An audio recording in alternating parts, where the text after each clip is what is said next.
Our spotlight story tonight is about a new technology that gives hope to people needing new organs.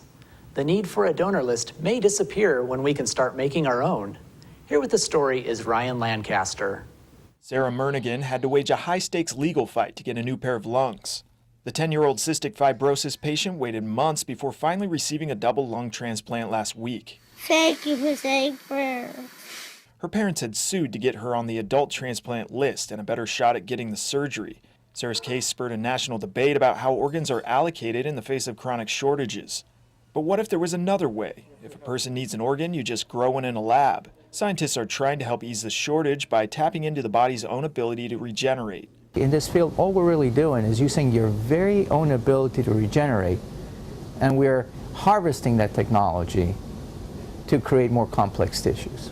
Researchers want to see if they can make pig livers suitable for people by washing them in a process called decellularization, which strips the pig's cells off the liver but leaves the underlying structure behind. The hope is to seed that structure with human liver cells to see if those cells will grow and multiply into a fully functioning human liver. Pigs, the size is closer to a human liver, so if we're able to decellularize and put human cells back in there, it could help with the shortage of organs that are needed for patients who are suffering from liver disease or people who need kidneys. The lab is also trying to use a 3D printer to make organs. The printer's ink is made of various cells and a gel-like material that helps support them.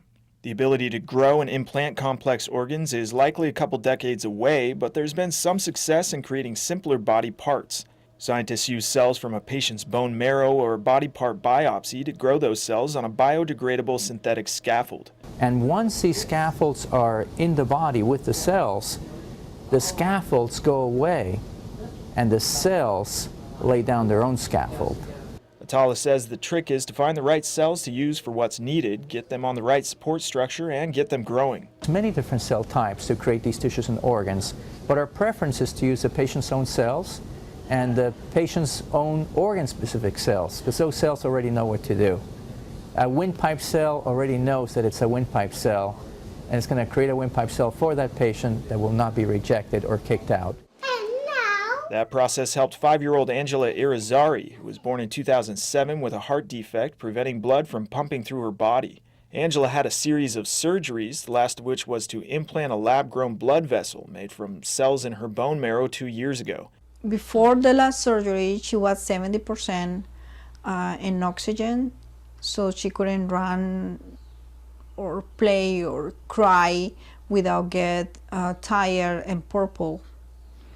And after the last surgery, she is 96, 100% oxygen in her body, so she is able to have a normal play day. And success stories like Angela's are spurring research towards an eventual end to the waiting game for donor organs. Thank you, Ryan. We will be right back after this.